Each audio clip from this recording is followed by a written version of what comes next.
ओम शांति 13/12/2021। आज की मुरली से मनन चिंतन। बाप को पाकर हम तीनों जहान की बादशाही ले लेते हैं। जो बाप से हमें मिलता है उसको कोई हटा नहीं सकता, अर्थात काल नहीं खा सकता और ना ही हमारी राजाई को कोई ले सकता है। सब बाप को मालिक कहते हैं, लेकिन उस मालिक से हमें किस जन्मों का वर्षा मिलता है यह किसी को नहीं पता। अपने को शरीर नहीं आत्मा समझ उस परमात्मा को याद करना है, ये भी नहीं पता। परमात्मा ज्योति बिंदु स्वरूप है, ये भी नहीं पता।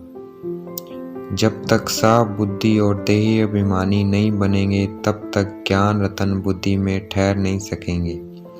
देही अभिमानी होकर रहना ही बाप से वर्षा लेना है। अगर हम बाबा की श्रीमत पर चलेंगे तो धारणा होगी। श्रीमत राजयोग सिखलाती है। बहुत बड़े बड़े बोर्ड पर लिखा देना चाहिए, परमपिता परमात्मा स्वर्ग का रचयिता है। जो परमात्मा के साथ संबंध रखता है वह स्वर्ग का मालिक बनता है। बाप आकर बच्चों को सलाम करते हैं, इसलिए कहते हैं सलाम मालिकम। बच्चे बाप को सलाम करते हैं, इसलिए कहते हैं मालिकम सलाम। बाप तो सिर्फ ब्रह्मांड का मालिक है और हम परमात्मा के बचे विश्व और ब्रह्मांड दोनों के मालिक बनते हैं। इसलिए बाबा हम बच्चों को डबल सलाम करते हैं। बेहद का बाप परमपिता परमात्मा निष्काम सेवाधारी है, लेकिन शरीर का बाप निष्काम नहीं होता। उनको आस रहती है कि जब हम वानप्रस्थ अवस्था में जाएंगे तो बच्चे हमारी सेवा करेंगे। लक्ष्मी नारायण के लिए पूछना चाहिए, क्या तुम जानते हो इनको विश्व की बादशाही किसने दी? वह ही देता है, जरूर वह ही देता है जिसने स्वर्ग स्थापन किया होगा।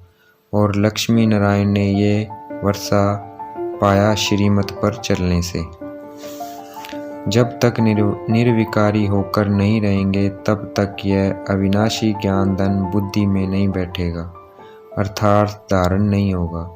बुद्धि का ताला तब खुलेगा जब पवित्र रहेंगे, और अपवित्र बनने से सारा ज्ञान बुद्धि से निकल जाएगा। इसलिए निर्विकारी अर्थात पवित्र बनने के लिए पढ़ाई कभी नहीं छोड़नी है, अर्थात मुरली कभी मिस नहीं करनी। भक्ति के बाद भगवान जरूर आते हैं भक्ति का फल देने, और भगवान आते हैं पहले नंबर भक्त के तन में। शिव के मंदिर में सामने नंदीगण रखते हैं, वह भगवान का पहले नंबर का भक्त है। परंतु परमात्मा जानवर के तन में नहीं आते हैं, साधारण गृहस्थी मनुष्य तन में आते हैं, क्योंकि जानवर के तन से परमात्मा राजयोग कैसे सिखाएंगे। परमात्मा अमरनाथ है और हम सब आत्माएं पार्वतियां हैं। परमात्मा जन्म मरण में कभी नहीं आते। अमरपुरी स्वर्ग का मालिक परमात्मा खुद नहीं मनते, हम बच्चों को बनाते हैं। अगर अगला जन्म स्वर्ग में लेना है, इसका मदार है ईश्वरीय पढ़ाई पर, तो हमें ईश्वरीय पढ़ाई कभी मिस नहीं करनी। आज की मुरली का वरदान। बाप दादा के साथ द्वारा माया को दूर से ही मूर्छित करने वाले मायाजीत जगतजीत भव। आज की मुरली का स्लोगन। अपनी ऊंची वृत्ति से प्रवृत्ति की परिस्थितियों को चेंज करो। अच्छा, ओम शांति। शुक्रिया मीठे बाबा, शुक्रिया।